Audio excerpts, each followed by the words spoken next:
open ambiguously on a computer, beeping and booping.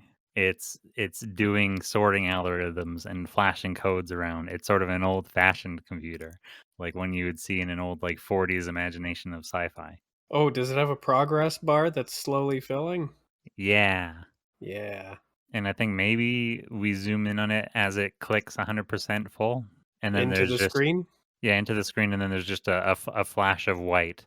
It's just an ambiguous reference to the God computer, and then we flash into the Tucker and Todd studio, and reality is reality again, and we're sitting here, and we have a sketch to write. I was thinking that when we snap into reality, that reality is our domestic sitcom. Well, so that's the thing, though. So even though I mean, I guess that's actually really interesting because the way that this is episode 1 of the show, and so there's no context for the restore and the God computer. But that's actually really funny if we start off our entire series with a reference to something that's going to happen much later, and if like there's actually viewers and fans that pay close enough attention, it's the longest setup to something that makes sense way down the road because we actually planned out 4 seasons of our show before we started making it. I was just thinking that since these things are being done over, they're being done over because they're literally being repeated in history.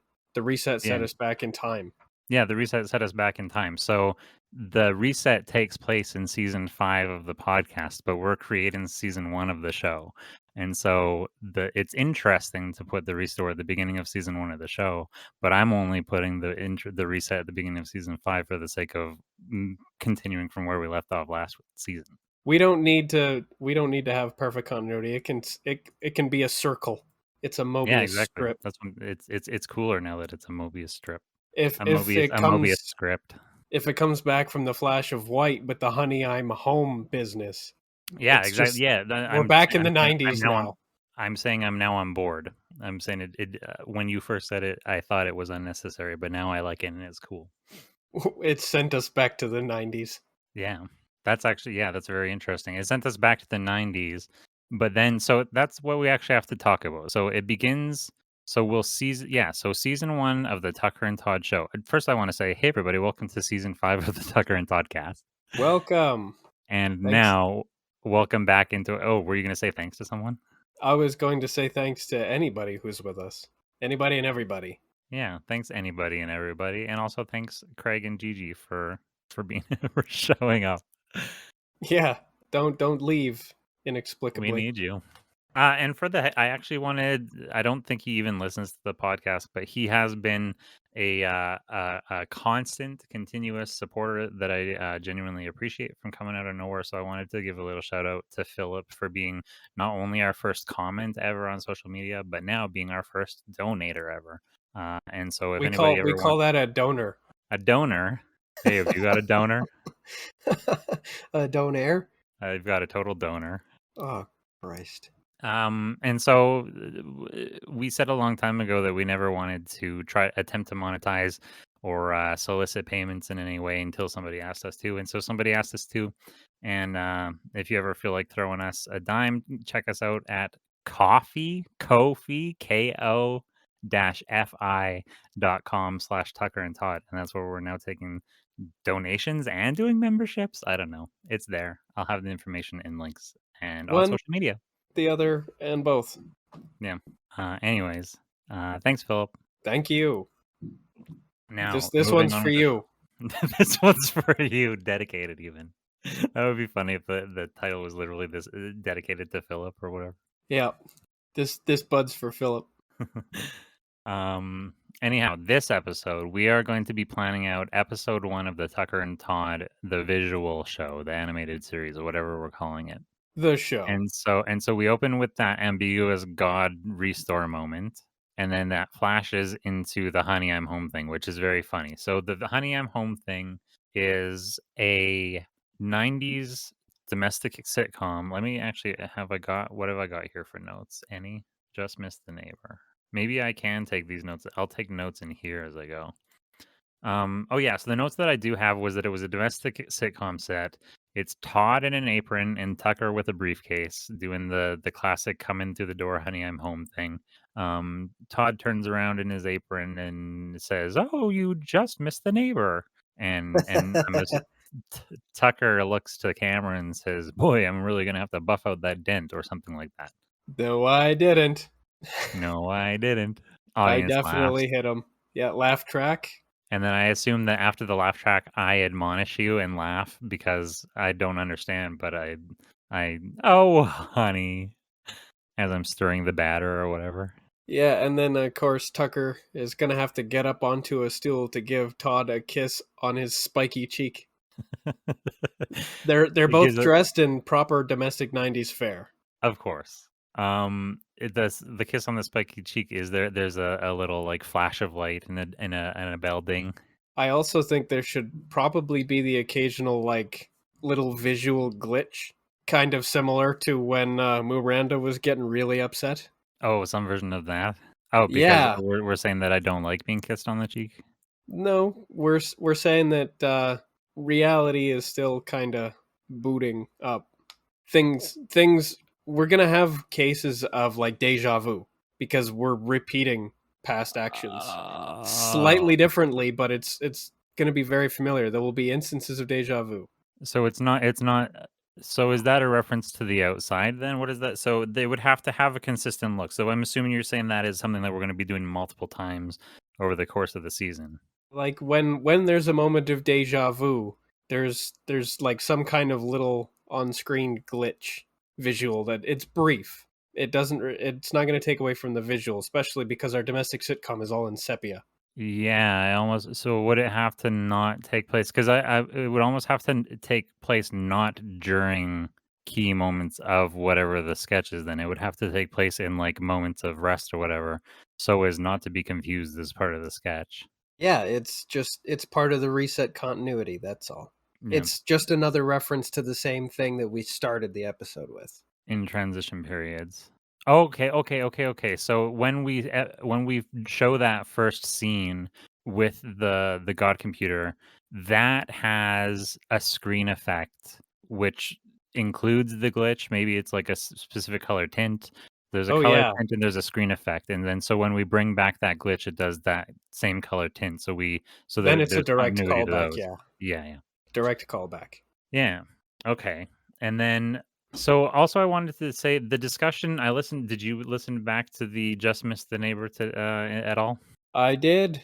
That discussion that discussion went into a whole discussion of the neighbor and the neighbor Yep. who which I don't know if the whole head on spider legs thing was something that we necessarily needed to explore, but I do like simplifying it down to the premise of a neighbor who is always trying to talk to you, but the fence is too tall. And then that expanded into he has his own sitcom about his whole family who stands behind things and mumbles, which I enjoy that as a premise on its own. Yeah, I do recall that they were all stuck behind things. They were always perpetually hiding behind things and hiding underneath hats and speaking in low mumbled tones. So And even when this guy came to the door, he was still behind a fence board.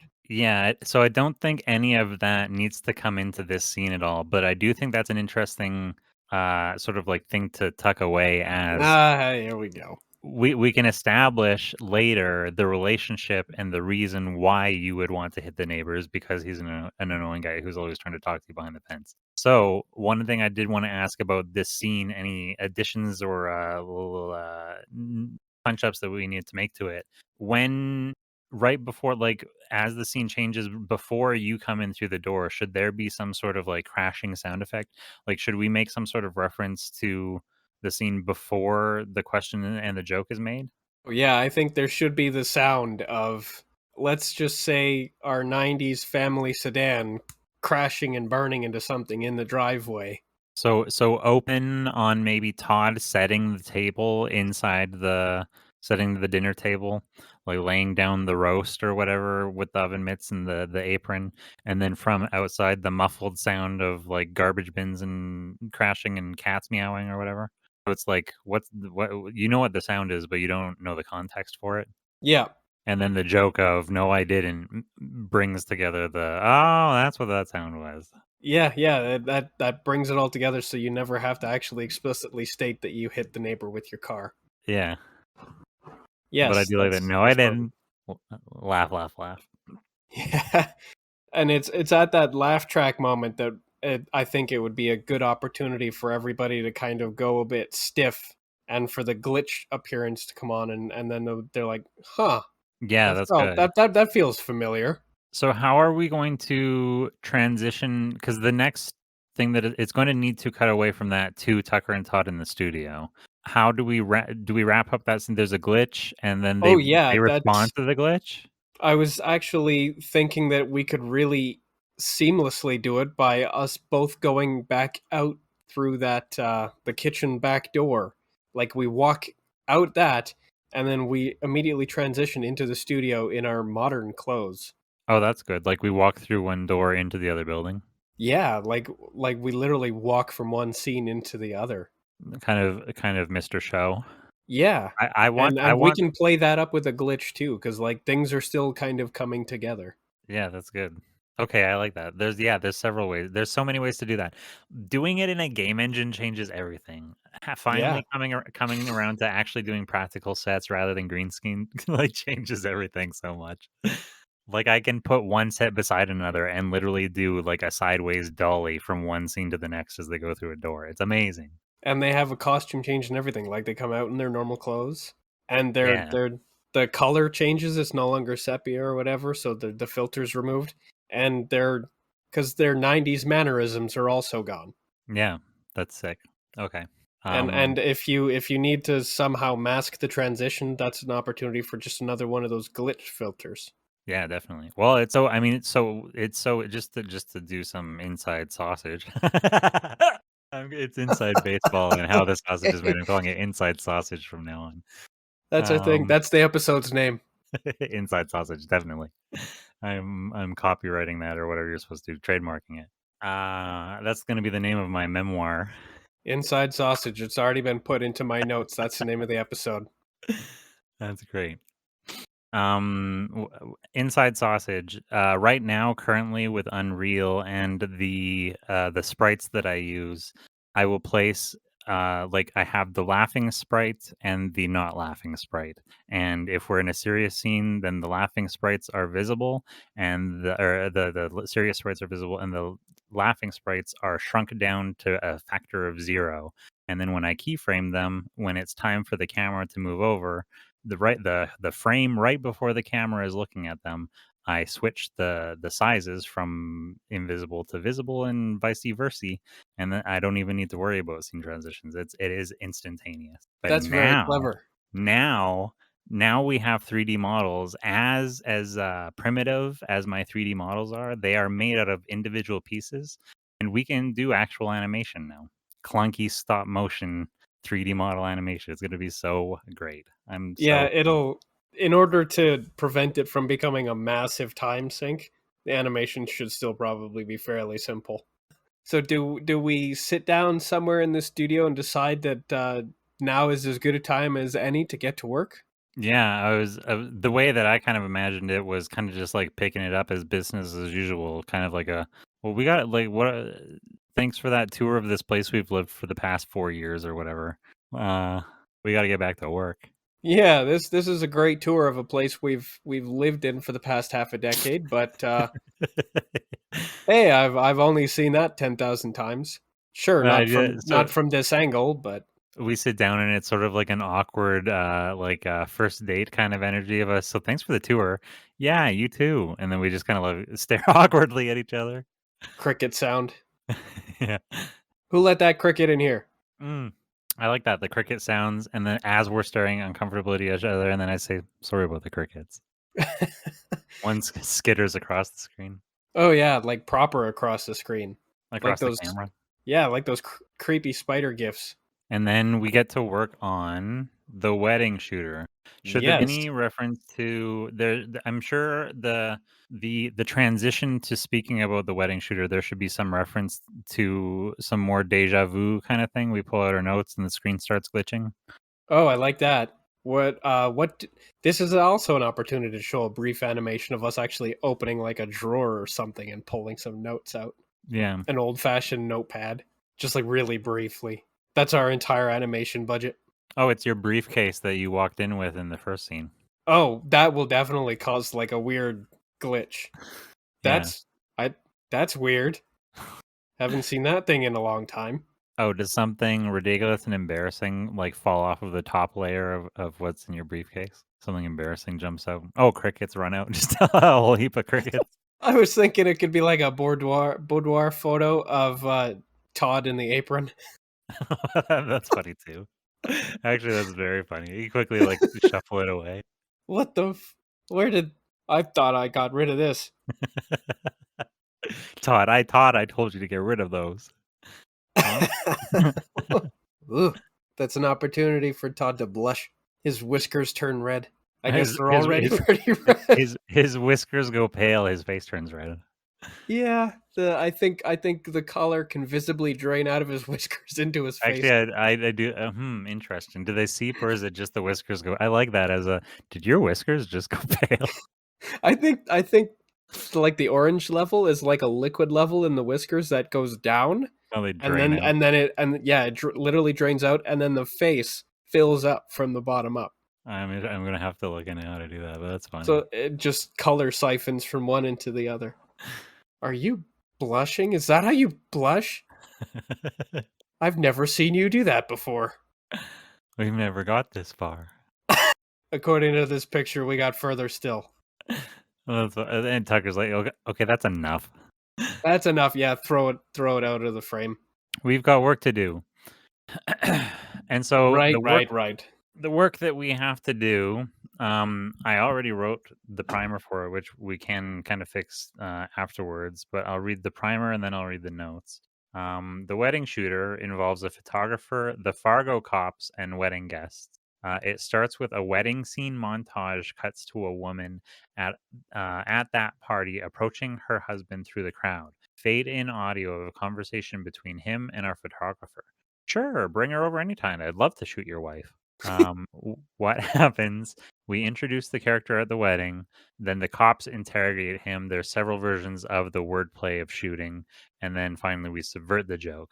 How does it end? The cops get a call regarding an active shooter, so they rush to the scene only for it to be some other play on the joke. And I mean that's basically the notes that I have for it too. Okay, the play on words. I've got an idea for the active shooter situation. I had two, so you go ahead with yours. Somebody shooting craps. Oh, that's interesting. That's what they call it, a new shooter. A When new shooter. a new player comes into a game of craps.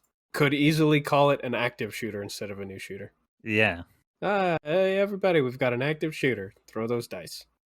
Well, see, so the direct subversion that I was imagining in my mind, because what we've been setting up is that the joke is that anytime you say shooting, or shooter, you're talking about photography. And so while we're in an interrogation, they get a call on their walkie-talkie saying, "We've got an active shooter." They rush down there. The audience is expecting it to be another photography joke, but it's actually like a massacre.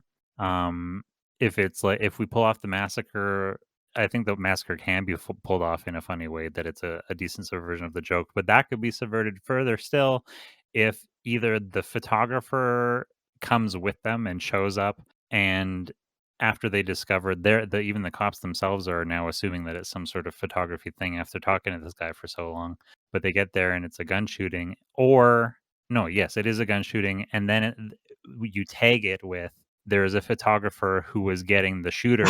There's a photographer with a gun. Yeah. Oh, I was gonna say he's just a shooter. He's a disgruntled photographer. I'm a shooter. I'm shooting a disgruntled photographer. That's interesting. The massacre is It's either that or every single reference to shooting is anything but the literal. So there's just like an endless stream of references to shooting that are not gun related. Oh yeah, I feel like this is god damn it. This is one of those things. This is one of those problems where Yeah, we can't actually go both ways. Well, no, the problem that I was gonna state was I had several thoughts as I was driving earlier today, and I was thinking I should put them in the Discord, but I wanted them to be surprises when I brought them up on the podcast and not just something that I was reading again that you'd already reacted to. But now I've forgotten what my other thing was, but it must have been some version of another form of shooting. It's all the forms of shooting. It's people doing all the things that the guy said he was doing. I don't know. I They're think playing I think pool. I think we can do out of three. I Yeah. think I think the first one is the photographer. The next one is pool, crafts, something else where you're shooting, and then the third one. By then, the we've established like okay, nothing is ever a real shooting, and now it is a real shooting. That's interesting. So I'm trying to think, imagine how it plays out. The cops arrive on the scene, and it is a guy with a gun who's losing it. It could be a photographer with a gun who's making a bunch of references to what sort of photography things drove him to the madness that he's now experiencing. And then the cops grab him and start cuffing him, and they're yelling. And then while they're in the middle of yelling, the photographer from the beginning of the sketch, the shooter, the wedding shooter, the school shooter, he says, "No, that's great. Hold that." As they're like slamming the guy against the back of the car or whatever, he Let's starts taking let's photos. remember that these are our Fargo cops. Oh, right. That's right. They're not being aggressive. Oh, right. That plays into how they're responding to this. Yes. So and it actually uh these are our Fargo cops. During our very first go around with this, they weren't initially our Fargo cops. They were just any cops. And the primary character was actually the photographer. But I think if we shift the focus so that the primary characters are the Fargo cops, we can keep them continuously going through these shooter situations where Oh, they that's interesting. yeah, like and I do think the photographers should come back and be like, no, hold that pose, because that's too good. So in that case, then we can still start with it starting at the wedding because that's sort of like a Law and Order or a CSI episode. It Yeah, cold starts with open. a cold open with the crime, and then it cuts to the I like that. It cuts to the interrogation room, and it's about the cops who are the heroes in this case, and they keep getting confounded by these escalating versions of shootings. Yeah, this guy keeps saying really concerning things at this wedding, and even though everybody like the context he's trying to communicate is clear, it still upsets everybody enough that they report a suspicious man to the police, and our Fargo cops come by and get him to take him, have a conversation back at the station. Yeah. Okay, I like Please, that. they say please. And so in that case then, yeah, now I'm liking this. And then so in that case, when they get the call on their radio that there's an active shooting, they sort of have the attitude of, "Oh, this is gonna be great. Let's go find this other joker with his camera, see what he's up to. Lenses and focus ranges and whatnot." Oh yeah, they're having a laugh now. They're no longer taking it seriously. So yeah, they're like, "Oh, let's go see what this one's all about. I bet he's got that telescoping lens. I bet he's got serious zoom capability." Oh yeah, they're making all sorts of like puns and references. They're nudging each other as they go. I like that. Yeah, and it turns out it's nothing at all to do with photography, and they're actually disappointed. They get there and they pull out. Oh, did they get hit with a like a spray of blood or whatever? As they're in the middle of, just wait till we see. Let's see. Do you think he uses a small or a big aperture? Oh, schlock. You think he uses a tripod? So they go immediately to like a bloody shooting, or do we want to do it out of three? I mean, the middle one is technically just filler because it's probably a guy playing pool. Oh, hmm. Because I was thinking, uh, we Looney Tunes it. The first two instances establish a pattern, and then we immediately subvert it by making it Oh, okay. horrible. I see. I see. So they get there. So yeah, if it was a shooting pool or a craps thing, especially actually if it was pool, then they could have a moment where they are nonchalant and they think it's no big deal. It's going to be a photographer, but then they see a guy with, oh, he's got a weapon, eh? But he's because he's got a pool cue, and they're like, Ted, that ain't nothing but a pool cue. This man's playing billiards, and And then they then stop that, for and have a beer. They're at the bar, so they yeah, they they have a beer with the guy. Maybe it's and then they get a call on it's their radios. well, it's another opportunity for another couple of because a whole lot of the humor in this is about like bring your wife over. I'll happily shoot her. So like it's an opportunity for the cops to have a conversation with this guy playing pool, and for him to include a few shooting jokes, Oh, okay. Okay, like so shoot him right in the balls. shoot him right in the balls. I don't know. I don't know what That people who play pool say, that's a bit on the nose, Ted. but it's just another opportunity for like a conversation with the same kind of energy. And once Yeah. again, to establish that shooting doesn't mean shooting. You know, like we're just really reinforcing that shooting means all kinds of these other things so that once again they get a call on their radio. We've got an active shooter, and they both roll their eyes, chuckle, and elbow each other. As they're walking, they pass a sperm donation bank, and they stop for a second, and they're like, "Let's not do this." Yeah. Oh, they just, yeah, take one look at it. Nope. Just keep On walking. second thought, let's not go to Camelot. It is a silly place.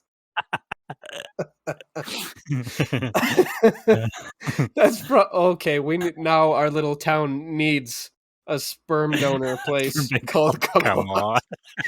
Camelot. Right Okay, next to the inviting hole. don't forget Camelot. Okay. It's all medieval themed. Next to the inviting hole. This town is atrocious. It is a nightmare. It's disgusting. The straight woman does not approve. No, straight women would hate Uh, living here. Oh, it's a good thing we provide dental. That's true. Whew. Okay.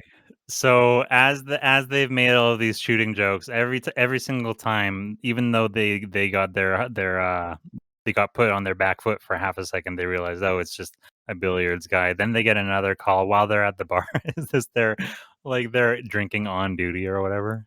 It's Yeah, like The they're Wire. super casual. They're having a beer, having it and chatting with this guy playing pool.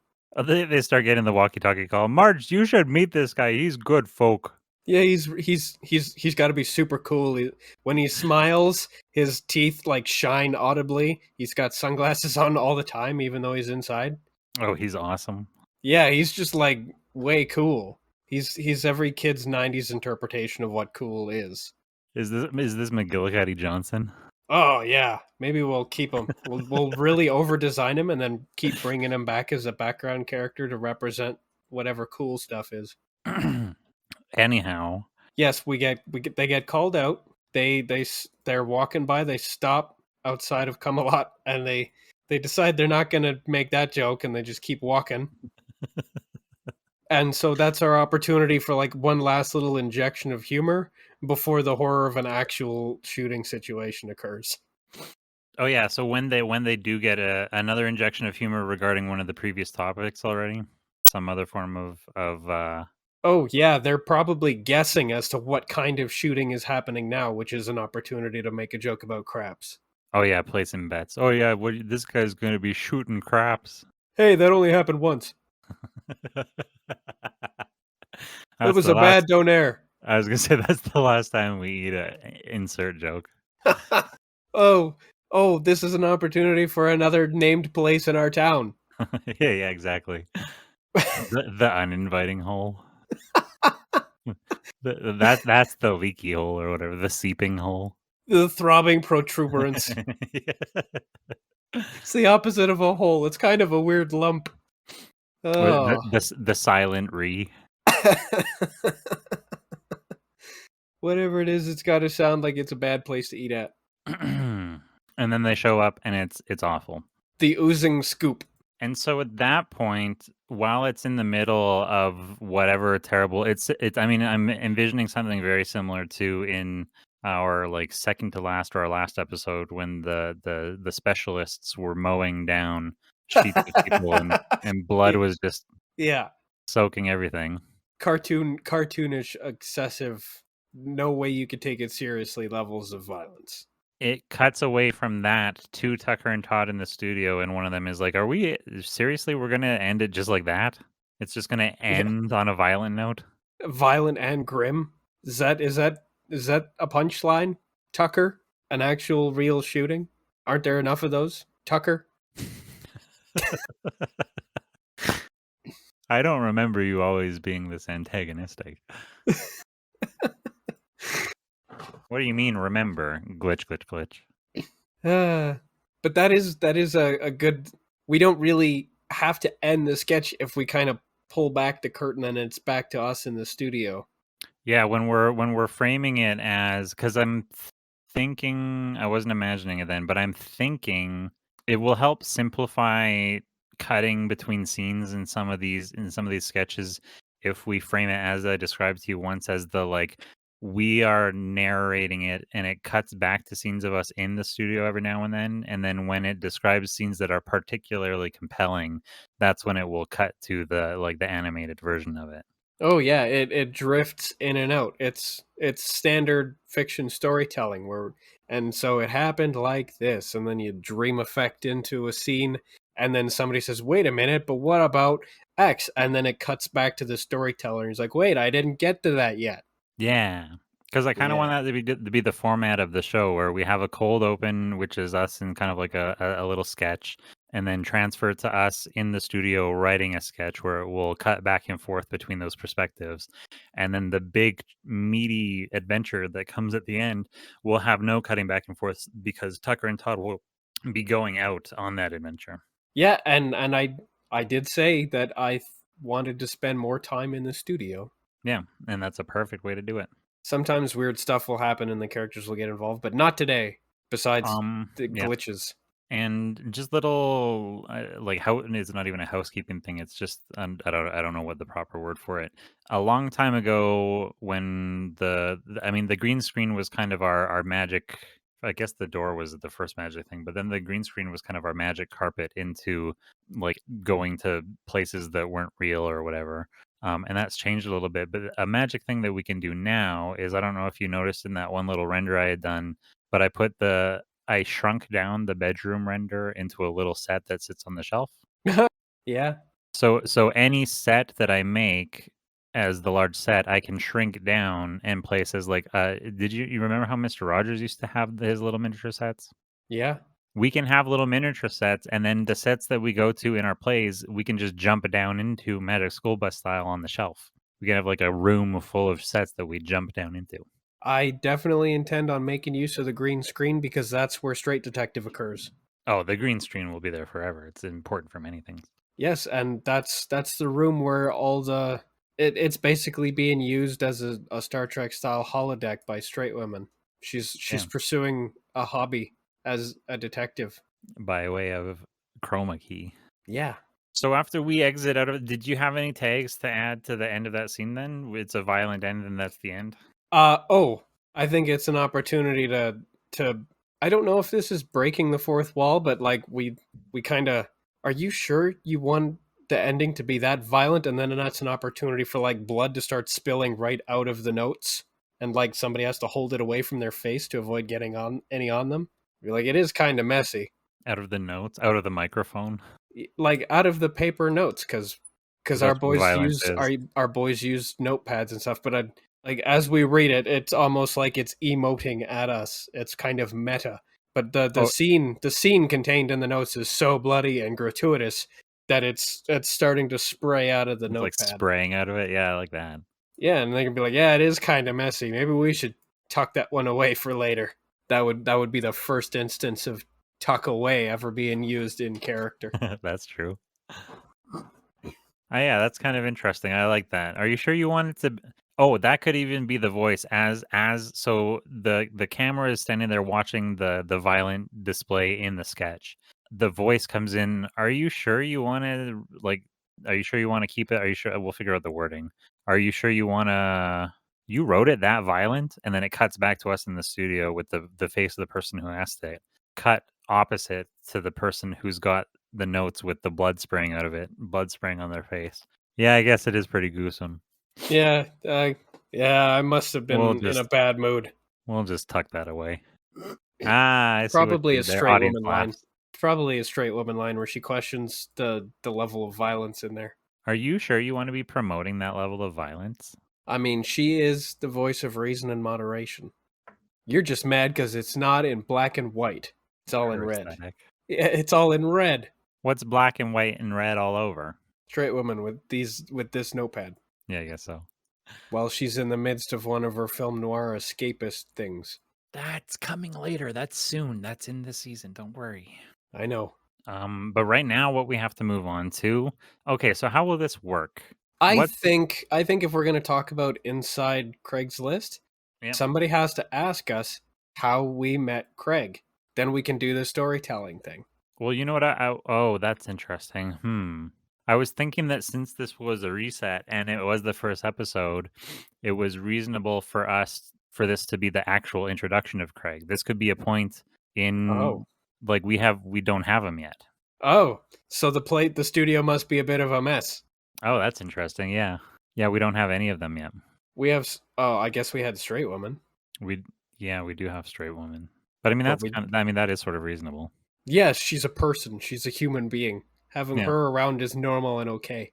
Having a living computer being, less so. And I mean that could even play in at the end when we come back with Craig. We're like, we've got Craig, meet Craig, and she's just kind of like, yeah, What do you mean? What do you mean? Yeah, he's a computer man. glitch, glitch, glitch. Yeah, that would be an opportunity for just like this. Something's not quite right. Error in the matrix detected. Yeah. Okay. So yeah, I don't know how much of the. I'll read through my notes quickly. Craig's list. Craig assumes all of his thoughts are correct because he's described as AI. That's just a gag thing. We were looking for an intern on Craigslist. Actually, we were looking for breakfast. That was we never decided whether we were looking. We were looking I still like the breakfast thing because of the reveal with him at the table full of our that breakfast. that is so funny. Looking for this. And it's actually I think it's better and more in the spirit of Tucker and Todd that we went looking for breakfast and came back with a main character. Yeah. Not only did we go looking for breakfast, but we went looking for breakfast on Craigslist. Like in the the With the worst most way. and the most entitlement that you possibly could too. Yeah, like the most entitled and also the worst way to go looking for breakfast. That's what we did. So that's actually a good. Okay, so that's the transition then. As we're sitting there, okay, I guess we'll tuck that away. One of our tummy rumbles, and Ooh. the clock flips over, and we're like, oh, I guess it's time for breakfast. And we look around, and nobody has made us breakfast. Oh, oh, I think that's an opportunity actually for like the tummy rumbles and then the clock it shows evening, but then the hands like there's a glitch and then it's just the hands are actually it's morning. Oh, yeah, I like that. There's a glitch and suddenly it's set to morning, but like, "Oh, I guess it must be time for breakfast." Do we do a sun and moon gag where the sun and moon don't respond until we notice that the time has changed? the, s- the moon is like, "Oh shit." Oh shit! Yeah, I gotta get out of here. And he goes and kicks the sun out of bed. You're up. The sun is sitting there with like a coffee and whatever, does kind of like a Oh, he's got his newspaper and bunny slippers on. yeah. It's my time. It's my shift or whatever. You're on. You're on in 5. Actually, you're on now. We'll do it live. Yeah, so that's the transition. We're hungry. We have tummy rumbles. It's time. It's time to hop on the computer and go hunting for breakfast. And this is where we have what was it? 2 computers stacked in bunks with a single chair and I just sit in your lap. Yeah, do you still like that?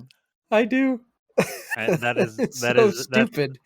that's some of the that's those are the sets that I'm gonna have to set up in Blender next. Is like a little living room kind of place. Yeah, we'll have to pick where in the studio that would be. Oh yeah, because right now I have the loft set up. I can build sets in the loft. And the loft is above the bank, right? No, so the loft is above the Oh, the studio. loft is above the studio? Okay. Yeah. Then yes, that's where their personal computer room would be. And they have bunk beds too. I deleted the bank. There's no bank in town now. We don't use money. Yeah, that's true. There's no money in our world. No, we trade whatever's inside the sausage. That's so the economy of our universe is such that they took out the bank and replaced it with a podcast studio. Everybody trades sound bites. Yeah. We don't need that anymore. Horrifying. Oh, never mind. The bank is replaced with Camelot. That's funny. It's a That's yeah, the bank is just a sperm bank. yeah. It's the only substance of value we've got left in our town. It's actually really funny if it still has the aesthetics of an American bank. It's like the tellers and the kiosks and the bank vault and whatnot, but everybody's wearing nurse costumes. Oh, yeah. They're candy stripers. There's like what's I don't even know what it's called. The doctor's table. What's it called? The doctor's bench. A doctor's booth. The thing you I sit have on when no you go to idea. the doctor's office. You go in there. There's one of those in the bank Oh, vault. There's all the safety deposit box around you. yeah. I guess I would call that just like a bed. Almost a bed. They have like egregious German accents. They're like the Germans from Community. Oh, yeah. Willkommen to the sperm bank. And for some reason, on their right hands, they all have a velvet glove. Oh, did you watch that happy ending video I sent you? Yes. That is that is my what am I trying to say? That is the ideal future. There, I think that if we can, what am I trying to say? Jesus Christ, Peak Doc, Society? Is that Peak Peak Society Society, again? Doctor Kevorkian and eat your heart out. Peak Society again. Yeah, That guy needs to wear his cum pants. yeah, but you take a slug to the brain as you're coming. Ugh. Take me home, country road. Old Yeller. Yeah. The blood, Breakfast. yeah, yes, breakfast. Okay, we We're getting want carried breakfast. away. We hop on our bunk laptops, our bunk computers. Yeah, our bunk PCs. We get into position. We get comfortable. Tucker gets a little too comfortable, makes Todd uncomfortable. He's squirming. I'm just getting comfortable. That's funny. Stop rubbing into my lap. You're the one who wouldn't let me have my own chair. Yeah, you insisted on this arrangement. This was your idea. And so since nobody's made them breakfast and these boys can't manage on their own, they decide to check the internets. The internets will know where to get breakfast. Where do people find things? Do we frame it that way, or do we set it up as let's just order online? And so we go to order online, and we literally go to Craigslist is how we order food online. Is that how it works? Or are we actually dumb enough that we have to search up how people tend to get things online, and then it just directs us to Craigslist, and we decide to start searching for breakfast there? Do we look up how to get stuff online, search how to get stuff online, or do we know we are equipped with the knowledge that that's how people get stuff online? How do people get stuff online? I think there's a list. Oh, I heard about there's this list of all the stuff that's online. Yeah, that people are selling, like breakfast. Yeah, maybe, probably people sell breakfast. So let's go So check it out. we go to Craigslist, we search breakfast. Do we get 0 results? We get it's just to do the not a prostitute joke again. There's like there's a million bazillion results, but they're all prostitute related. And then we go to advanced search and we make sure to like deselect not prostitution. And then now we Or have 0 results. we deselect not prostitution, or is it like, you know how Google will do like a must include the phrase or whatever? Must not include prostitutes. That's the Must not idea. include prostitutes. That's the idea is we deselect it or otherwise must not include it, and now we Oh, have 0 results. that's the double tag then. So we click the thing that says must not include prostitutes, and it still shows a bunch of results that say not prostitutes. And so then we have to click the thing that says must include must include the phrase breakfast, and then that's when we get the 0. Well, then, no, I think we still get like a couple thousand results of like just like breakfast kind of adjacent prostitution Prostitutes in like breakfast clothes or like cosplays or whatever. and serving eggs. Yeah. God Oh damn yeah, it. because there's and somewhere in their ad they're like, we'll stay for breakfast. So we go, okay, I like that. So that's the 1, 2, 3.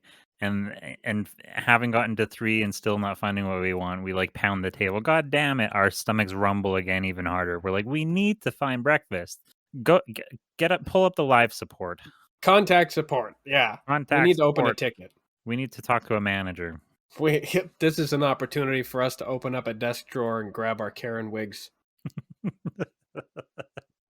Oh, do we open up the desk drawer and cut to the wigs, or do we do that as an editing gag of looking at the screen as the conversation is being typed and the dots are appearing as the other guy is typing, and we go through that whole process. And when we say we need to talk to a manager, it cuts back and we just simply have that hair. Oh, if it's going to transition to us having the hair, I think that's another opportunity for like a glitch.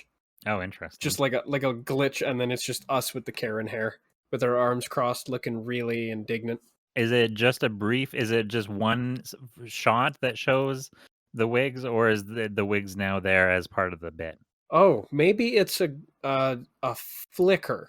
So it's just a couple of frames of us with the Karen wigs, and then it glitches again, and it's just us again. Okay, yeah, that works. You know, we didn't actually put on the wigs, but we did put on the energy. Yeah. And like some version of us exists, some Karen version of us exists in some dimension. It's having or some convergent moment or whatever. Yeah, exactly. Um, This reset is full of bugs. and so Must have been made by Windows. the customer service representative warns us that so this is just taking place as a text conversation, right? This is just text chats and typing. There's no Yeah, video conference or anything like that. no, probably not. That might be a little bit tricky to do unless we wanted to do like a voice support chat. Otherwise, we'll just do like text, and it will actually show the text box, and it'll be like AOL sounds, old fashioned.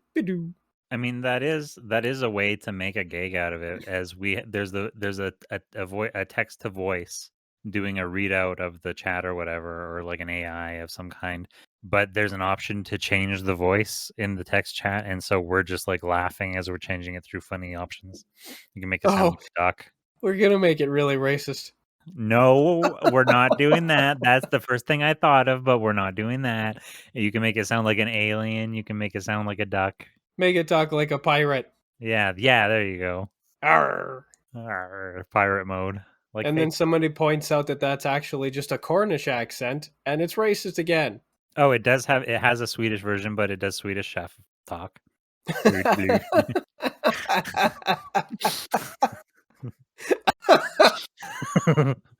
Oh, yeah, okay, Swedish chef option.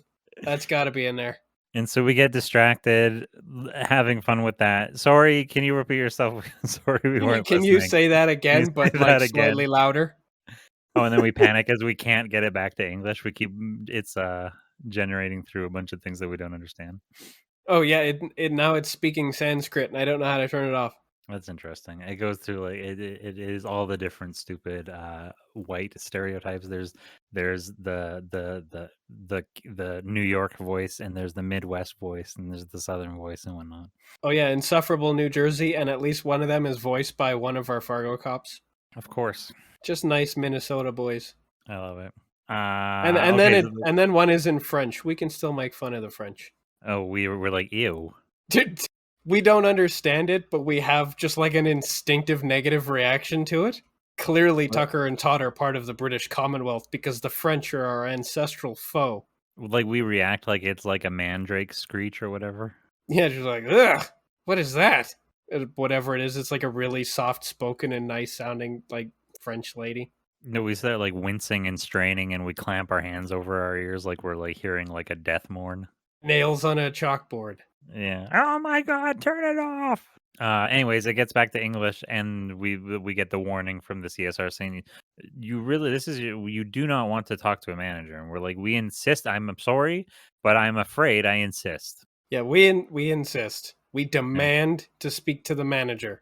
Is that the opportunity for the computer to swallow us up? Yeah, I was just trying to think if the CSR, if it has one last like joke that it has, just based on being like it's like stuck in pirate voice, or it be your funeral or something.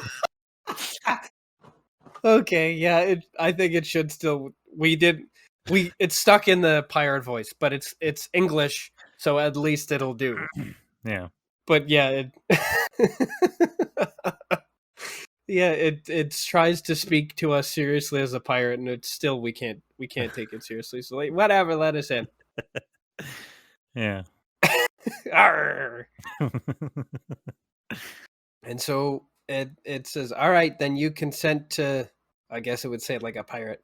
all right, you've signed yourself up for, whatever process. And we're like, yes, just do it. And then I guess, what does like the screen open up and swallow us in? Does something come out of it and grab us and pull us in? Yeah, I think yeah, we either just like extrude into it or we just shrink down into it, some version like that. That's what use of something comes out and grabs us. That's curious. Yeah, like a hand made out of a hand made out of like old fashioned green digital, just like data pixels.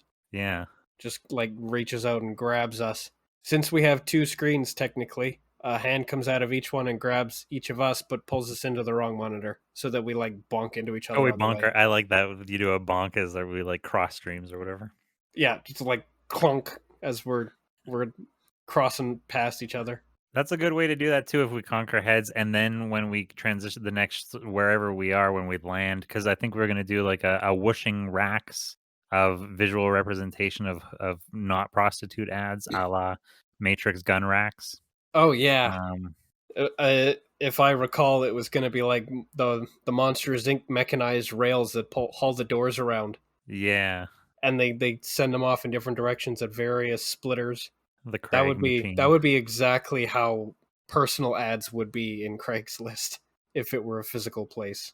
And then we slump on the floor and we're sitting there rubbing the sore spots on our heads where our heads bonked. That's some continuity. And I think we've got little Tweety birds that are Cody's. That's great, especially if we did actually have that heel sucking scene earlier. Yeah. Yes, if we need to have introduced Cody. I mean, if we didn't, that would be a good spot for a glitch. Would be you see the Codys circling around my head, and you kind of like reach up to touch them, like Cody, and that's when they like pop and burst and disappear, and there's a little glitch, glitch, glitch. Oh yeah, a glitch and a flicker, and they're just not there anymore. Yeah, Huh. That's weird. What's weird? We very just got sucked into a computer? Nothing weird about highly that. unlikely. Yeah, that seems highly unlikely. So now we are inside of Craig's list. I think, do we have an escort, or is this place designed to direct us to where we want to go? Are there Hmm. are there lit up Tron neon arrows on the floor that point us in a certain direction? Because I think it'd be funny if they are there and we're like, huh, I wonder where we should go. And we linger for a little too long, and then like one of the glowing arrows that are like they're not only are they glowing, but like light cascades across it in the direction that the arrow is pointing. And, like they're very prominent, and we're just totally ignorant of it, not sure where we should go. Long enough that one of them kind of like peels itself off the floor, like it's almost like it's a piece of plastic or tape, and it slaps us upside the head. Well, I'm not even. I don't know if we even have to do all that work. I don't. I think we can just be planted outside a grand door with like a plaque on it that says Craig or like Craig's office or whatever, and that's our chance to go the Craig, like in astonishment at each other.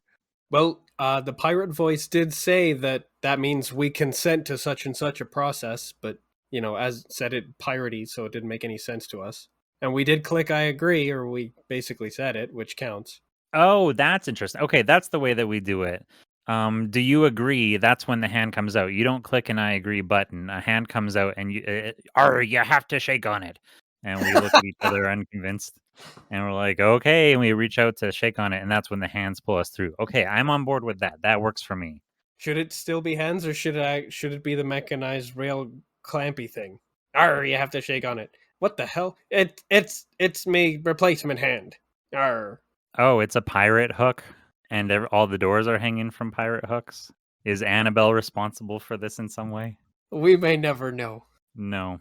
Um, Either that, or it's just like a guy's hand, it's got like a beefy Popeye arm, long arms like a longshoreman, got an Yeah, anchor tattoo on it. I'm trying to envision rather than us, I don't know if we have to be riding these things. Is there a specific reason that you want to be riding on the racks? Because that's how stuff gets moved around inside the website, and they need to Okay, move us so to Craig's office, and you didn't well, want to follow the no, path. okay, so I'm asking if there was a specific thing that you wanted to see on the rails because I think that we can be a little bit more efficient with how we move around and still show things. That's how things get moved around, which are ads and name tags. I don't think that's how employees get moved around in this place. I don't think that's how Craig gets around, and I think that his office would have a door to it and not rails into it. So I think that we I could. no, I assumed it would be deposited outside of his office because people demanding to be allowed into the website isn't something that they've ever actually had to contend with. Right, but if So we're we have to imagining. move around like real world stuff that goes digital does, which is how people's information moves around. It was just an opportunity to look at all the profiles going around on the rails. Right, so yeah, I think we can do that. So you're imagining this atrium. Are you imagining literally the Monsters Inc. atrium? Kind of. Okay, so there's a big main floor pit thing in the center. So that's where we get yanked in front of, is sort of like the welcome desk.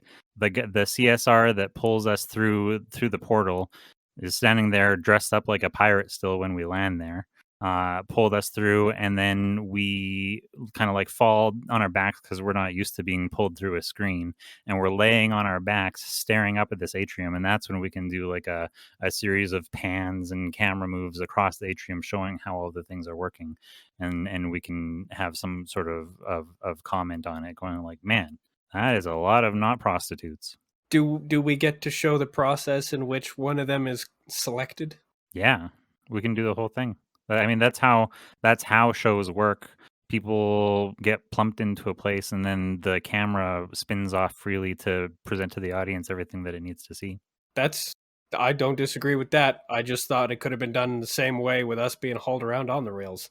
It's just a movement shot instead of us being stationary shot. Yeah, but unless one of these hooks or whatever came flying out of space and like grabbed us by the back of the shirt or whatever, um, I think we need to move on to something other than this. I want to be outside of Craig's office now. Well, that's where we are.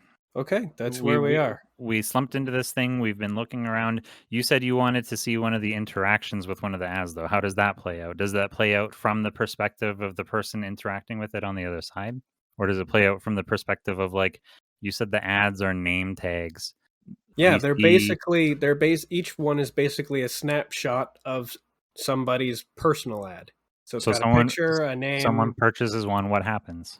I think they should probably just as they're moving along their mechanized rails, they kind of stop at like a little I'm not sure what I would describe it as, but it's like a station and there's just like a red light and a green light. We don't have to actually see what kind of sick pervert is saying yes or no, but if somebody hits the green light, then the thing goes into like a slot. Ka-chunk. If somebody hits the red light, it just keeps passing by and the next one comes by. Like a video game cartridge, or like one of those like mail sucky tube things? Oh, I think the male sucky tube thing would be funnier, but it so long as it's still rectangular and it just. Yeah. So basically, it's a swipe right, swipe left system. But if you swipe left, then they just keep going, and the next one comes up. If you swipe right, it goes into the chute. You are now Well, connected. that's interesting. So there's a red light and a green light. They're both dark, and you see that one of them light up, and then the thing have a reaction, as opposed to one going from red to green. Yeah, I think the first couple will be like red. It'll stop. Red light will come on, and it will then the movement will continue to the next one, to the next ad. Red again. Movement continues on to the next ad, and then the green comes on, and then it goes down into the mail chute. It's got to be a really hammy sort of noise too. Does it quickly cut away to the customer on the other end receiving his product in some way? Maybe his doorbell rings. Ding dong. She's already here. Damn. He spits out his root beer or whatever. Oh, also, I think it should be our super cool guy from the guy who was playing pool from the last sketch. He's ordering his Craigslist date. And she's there with breakfast. That's great. Oh, we Yeah, go, just hey. we have no idea, but it's ironic that it turns out that there is a way to order breakfast on Craigslist, and we just did it wrong. That's fine. So from that scene, that reveal, that very quick, brief reveal, it cuts back to us laying on the floor, and we look at the customer service guy at his little desk in the center, and we go, "What the fuck? That guy gets breakfast?" But how do we know he got breakfast? We can't see what's happening in reality. It's dramatic irony. The audience knows, but we have no idea. Okay, fine. Besides, we're probably a little preoccupied. This guy is very out of place. He's a pirate in this place that's full of everybody else in more or less 9 to 5 business attire. So do we make some reference to that? Like, do you have? Are we going to say something to him that prompts him to change back? Ye made me like this. He made me like this. I did nae choose this life. It chose me. And I don't know, He looks probably in the. some pirate jargon that we don't understand. Oh, I like a little bit of that. The sound kind of fades out as we look at each other as he's babbling in pirate gibberish. It's like the sea. And then he spouts off into like a little parable that makes no sense Oh, in while any he's way. talking, do we find the button on his desk that changes his settings? Oh yeah, probably. Just like revert to default or something. Or we change him to something really funny. We change him to Ed Wynn, and now he's like indignant as we giggle at him talking silly. I was actually thinking that maybe there's a ring bell for service and we hit it and he turns into a bellhop. Oh, that's fun. And now he's Elijah Wood. With the werewolf mask too, or a gorilla mask, or whatever it was. Dirk Gently's just around the corner. Speaking of around the corner, whatever silly thing we turn him into that we're laughing at, he is starting to get indignant and protest and say, like, try to get his, try to resort out the authority dynamic. And as he's trying to get our attention, or our cooperation as we're laughing at him, there's like a throat clear, and the camera turns to the doorway with like with Craig's name over it or whatever, and it's just open, like slightly ajar.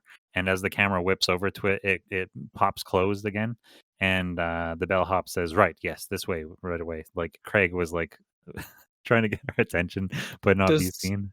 does the door close or does it's open a crack? Does the door close or does it actually slowly cascade all the Oh, it way opens open a and little it's and more. it's and it's black, like it's too dark, we can't see inside, but we're being beckoned.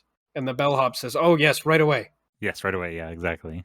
Yeah, that works. So yeah, we're being beckoned, but it's gloomy and dark inside. And it Because has to be. Craig inside of his list has a flair for the dramatic, so we turn the lights off in expectation. Oh yeah, this is a whole scene. Yeah, he doesn't get to do this very often. Oh, I like that. Now I'm imagining. So when we first, since it is all dark when we step in, does a single spotlight up like ka-chunk onto him before he does the reveal? Oh no, I think the single spotlight has to be on the breakfast platter on his desk. Oh, right, Inside. because we already had an hum. He's sitting with his back to us, and his whole office rotates, but he has to like his timing is off with his dramatic reveal. His minions aren't there to manually rotate the room. Yeah, it's dark, so they got stuck or lost or something. Oh, you can hear them falling down, like clattering around in the dark. Yeah, he tripped over a rubbish bin that's full of like spent papers. You Spent just hear papers. spent papers. This one's spent. So slightly used. It's soiled. Yeah, Gen- well, gently like loved. it came from Camelot. The receptionist papers, stuff that gets signed in bodily fluids. Oh yeah, grab bag has a whole other meaning there. Especially with those gruff German ladies. Definitely. Oh yes, the manual reveal. He spins around. So after all that, does he say looking for this? Ah, that's actually a better opportunity for him to shine the light on the breakfast platter. Yeah. Oh, does he Like start? Okay, he's in the dark. He says looking for, and there's a long silence. Then I was the big actually ahem. I was actually thinking he would do the Farquaad laugh. Remind me. That's when we first get introduced to Lord Farquaad, and he's slowly approaching the torture table that the gingerbread man is on, and he's laughing like very menacingly. And then he steps up, and it's actually the table's elevated a little too high, so he has to clear his throat so that somebody lowers it for him. Oh right, yeah. Ahem. And that's the opportunity for him to clear his throat because his office is not rotating. But he wanted to get in his villainous laugh. Oh, so the music also does the intense like brass sting Mm-hmm. as he's laughing, and then there's the moment of silence, the cough, the clatter, and the slump, and then his thing turns around, and that's when zoom in, light, single spotlight, looking for this. Looking for this snap, and the lights on the breakfast platter. It's pristine and perfect. There's like slices of melon. It looks like the breakfast buffet at an expensive hotel. Cut to Stack our of faces, waffles. Yeah, drooling our and menacing. faces, our eyes are lit up there. In fact, they're probably like stars and hearts and stuff. Oh. Yeah, I haven't felt this engaged since my last visit to Camelot. Lit up like stars or lit up like gleaming stacks of pancakes? Oh yeah, like huge white eyes, and then our irises get replaced with big stacks of pancakes. Actually, I want mine to be individual rotating waffles. So do we do the oh yeah. Do we do the move to the like start to take a step toward it and the not so fast? Oh yeah. Does he? Can he? Does he maybe drop a cage on us from the ceiling as we get a little too close to his bounty? Hmm. Also, as we get closer, we notice that he has a stuffed pink teddy bear in his lap. Right, yes, this we need so it, I don't is that It's as we another. get closer or is that part of the reveal?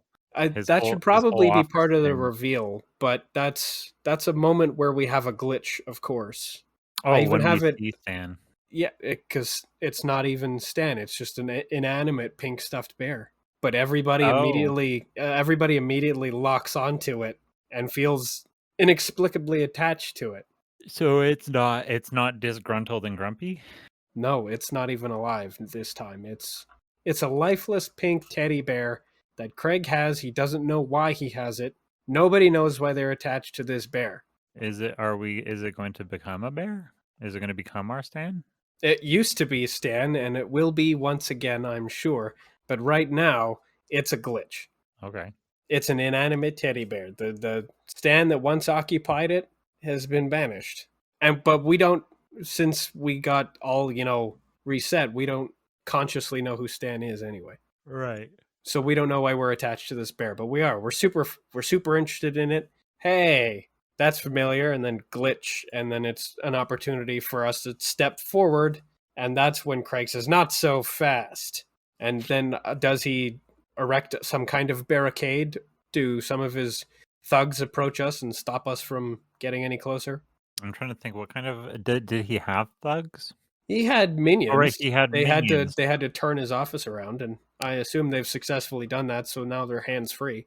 I'm trying to think. I just how should they be visually represented? Should they be little computer things? Because Craig. So also, how is Craig presented to us? Is he a man right now? I can't remember. Oh yeah, he's probably a suave looking business dude with like no face. He's actually what was it?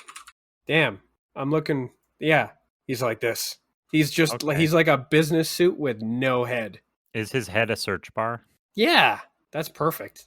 And okay, and then his minions are little search bars too, or they're little like cursors or something. Oh, they're little like waiting icons, like something Oh, like they're that. little hourglass icons? Yeah, little hourglass icons.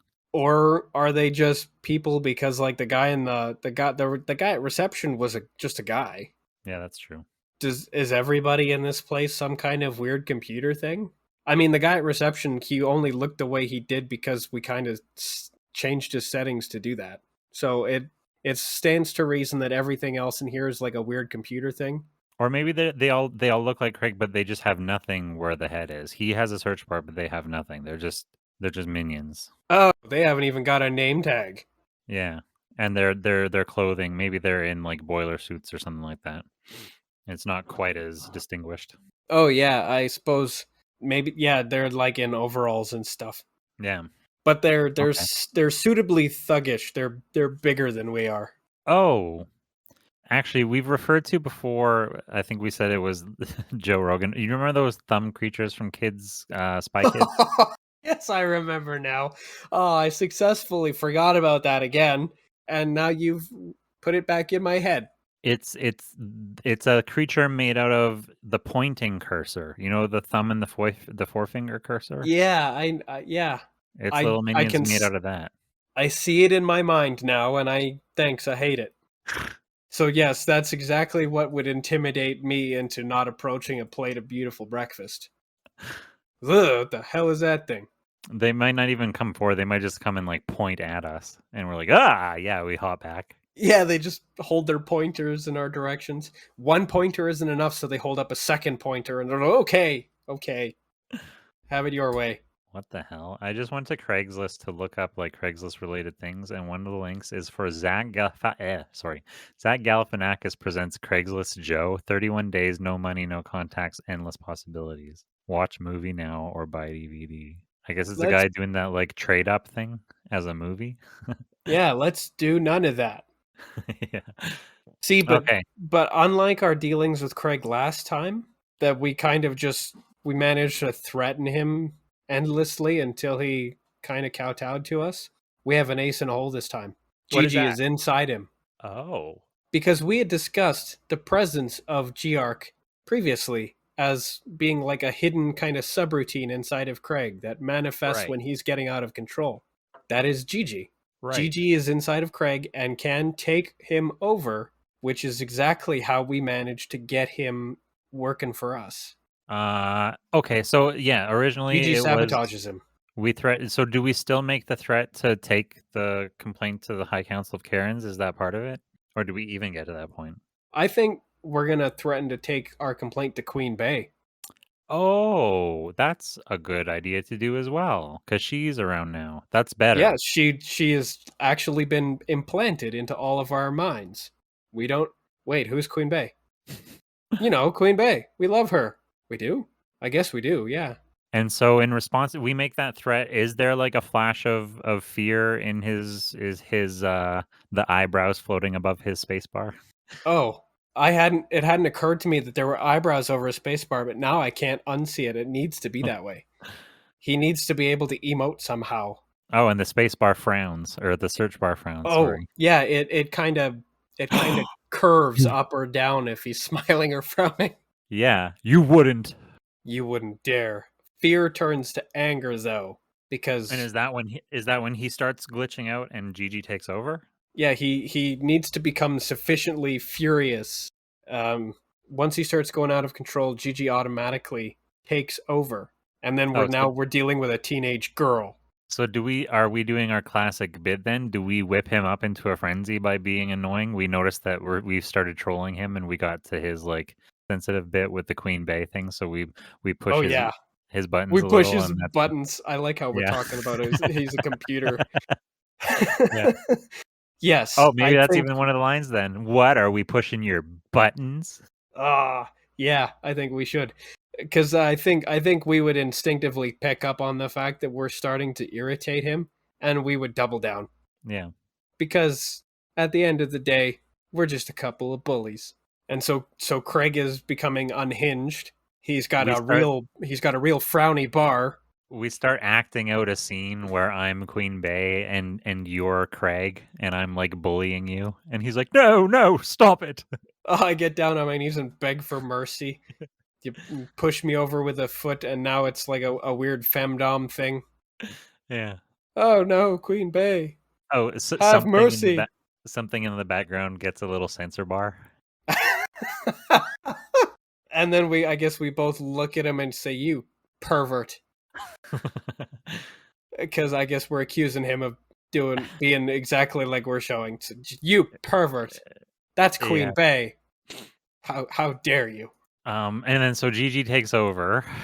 Yeah, he Is his Gigi's something teen needs to girl happen to pissed? his face. Like it needs to go all like staticky, or like lots of lines go through his bar. Something that indicates that he's getting filled with static or something. There's a brief internal struggle for control, and he's lost. And then it does 180-degree like vertical flip so that it's the other side of the search bar, but it's a different color, and now the eyebrows are groomed. Yeah, Like they're thin and fine and very feminine, and yeah, everything kind of changes color tone.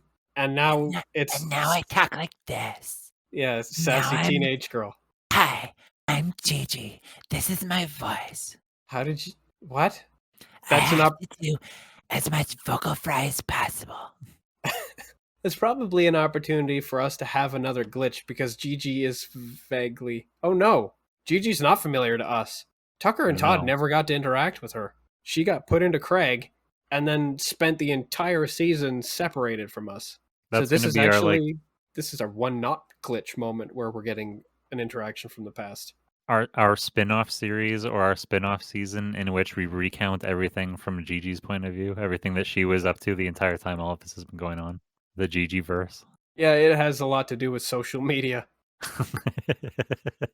because Gigi is like a high school senior age girl, so she's bored all the time, and everything is Paris Hilton levels of that's hot. Gotta hate it. So so she shows up She loves Queen Bey. and oh, that's interesting. That's actually funny. That's like character playing into her character building a little bit. Yeah, she loves Queen Bey. So she's on board with us. She wouldn't want to be, viewed negatively by Queen Bey. Right. I was thinking at first that it would be like she wants to meet her, and if we go to complain, then she gets to come with us. But she doesn't want. Yeah, I like that. She doesn't want to be regarded poorly. Yeah, I think it would be super funny if she expected us to actually take that seriously. A couple of just like losers who live next to Camelot gonna go visit the Queen.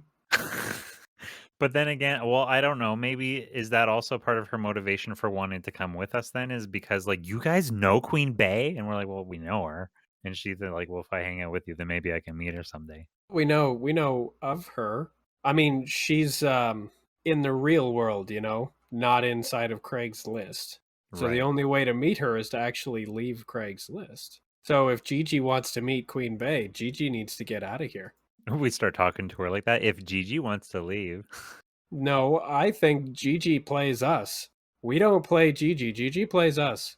oh, We're her ticket out of here. yeah, that's right. So how does she do that then? How does she convince us that she would be of benefit to us? Oh, does this come back to the intern thing? She says that Craig can be our slave. Yeah, she's gonna make us an offer. She's gonna say, I would love to meet Queen Bey, but I can't do it in here. You guys should Does she take me know what with we you, mean? and you can have the breakfast. Yeah, we can take her with us. What about the other guy? Don't Oh, worry about him. He'll play ball. He's gonna work for you.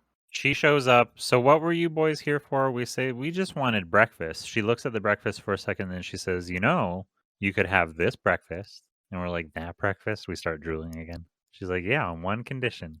And we're like, anything. Yeah, in unison. Yeah. Anything. Very dreamily. Yeah, our eyes are swirling pools of syrup. Yeah, she probably vaguely thinks that she's charmed us, but no, it's the waffles. Is it we're to the point where like it's our we're floating, our butts are in the air, we're like floating towards the breakfast? Oh yeah, cartoon style where it's like we're being held by the scruff of the neck and by our asses somehow. Yeah, yeah. It's just kind of oh As yeah, our there's feet twiddle.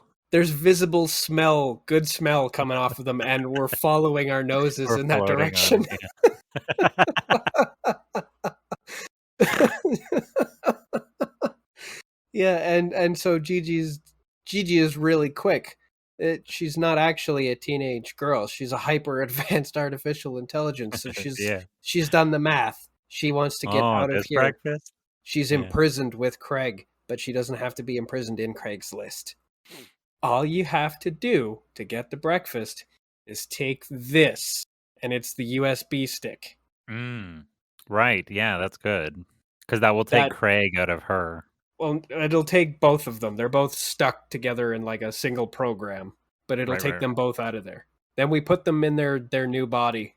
Do we put them in the new body immediately? We bring the so we had a whole thing about a Pokeball.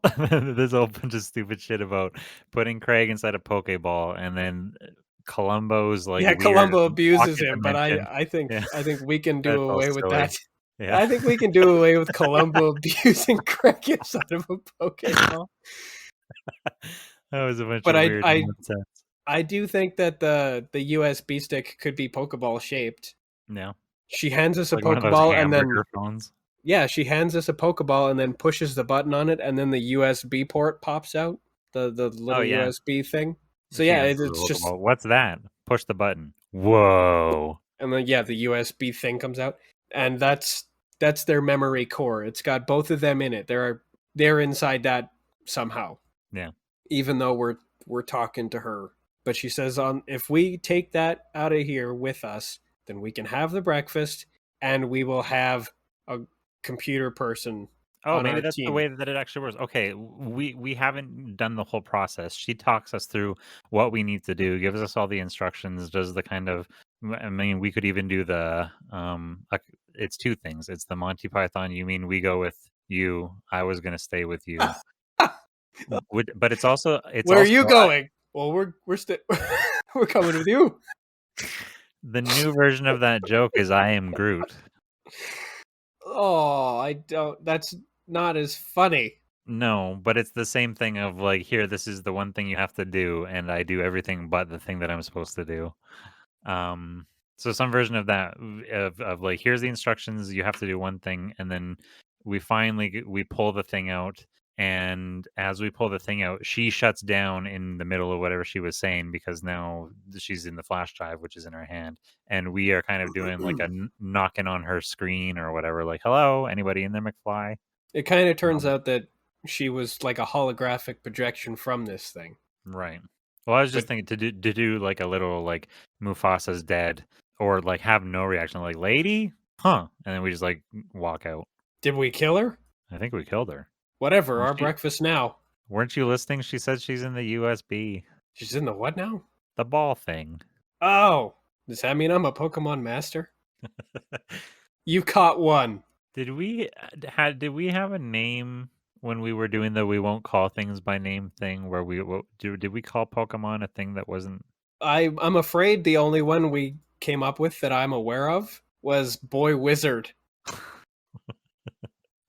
I can't remember. I feel I like there was one for this, but I can't recall it all. there wasn't in that episode that I listened to, but there might have been in another one. Pokemons.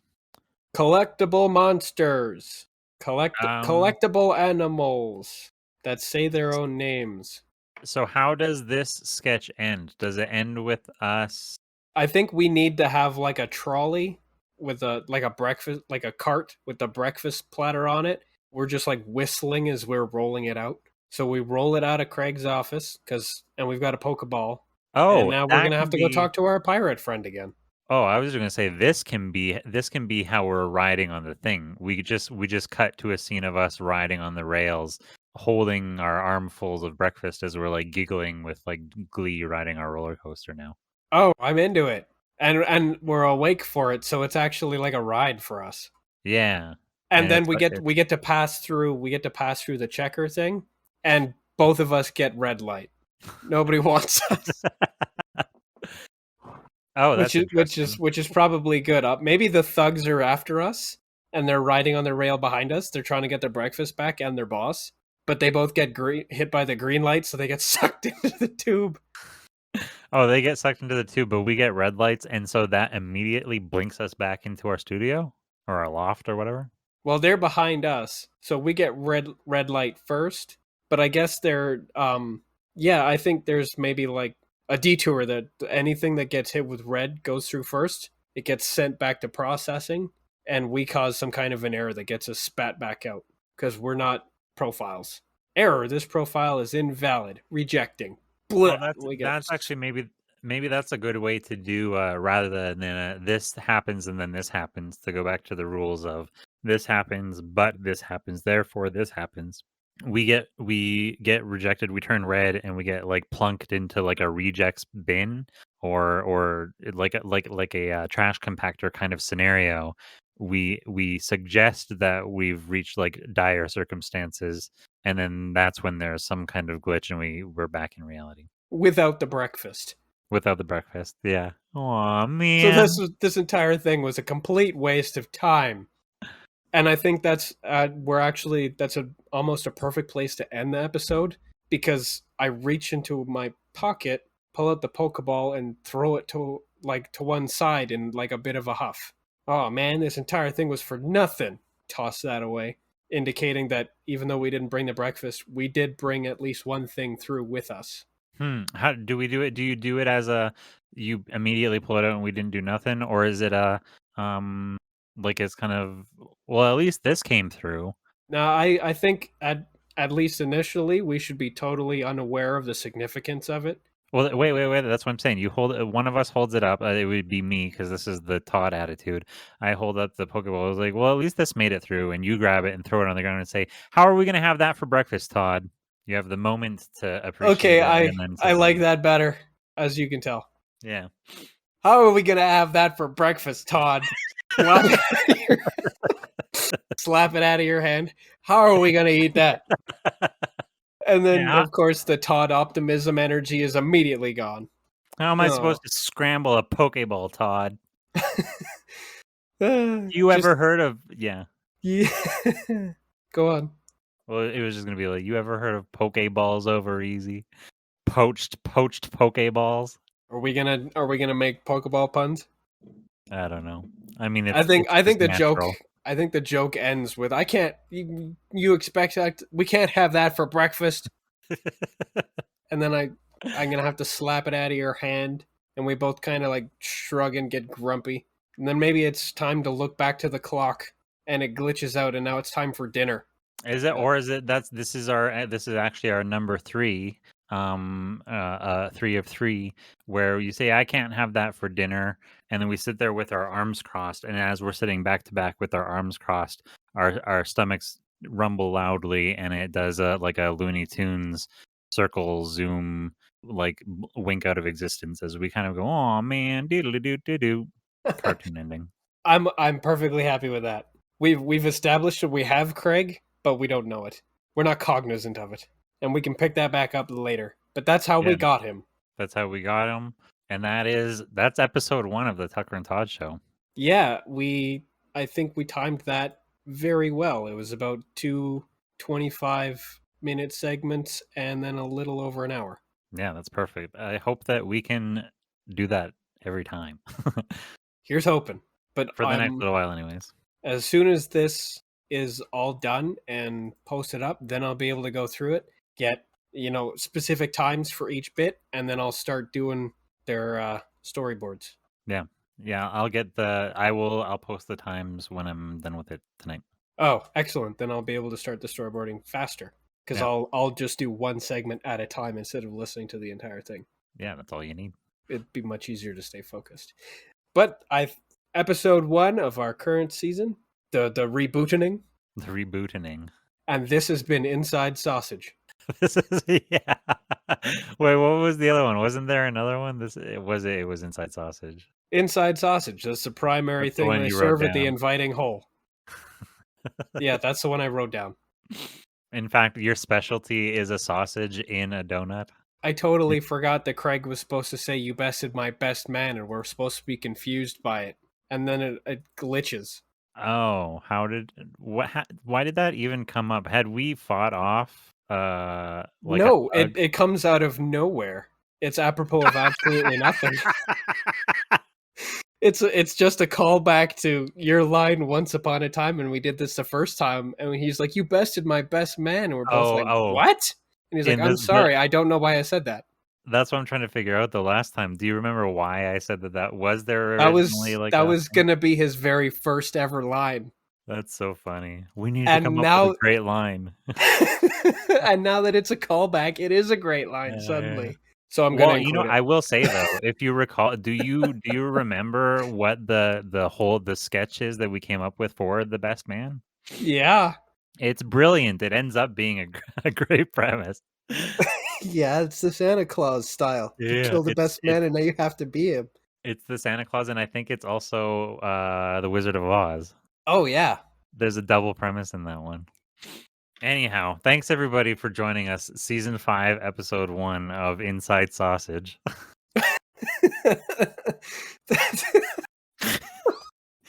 This is the Damn Inside it. Sausage episode. Next I episode's going to be even worse. I need to go back. That's actually a segment name now. Instead of Inside the Writer's Room, it's just they're all just called Inside Sausage now. Ah, this is where it all started. That's great. All right, thanks everyone. I'm Tucker. No, I'm not. Every week. Yeah, I'm not Todd every week. I'm not Tucker. You're Tucker, I'm Todd. And everybody else is the audience. Thanks everyone. This has been Inside Sausage. Have a good night. Good night. Leave. Fuck Tucker. Tucker sucks. And fuck Tucker's friend.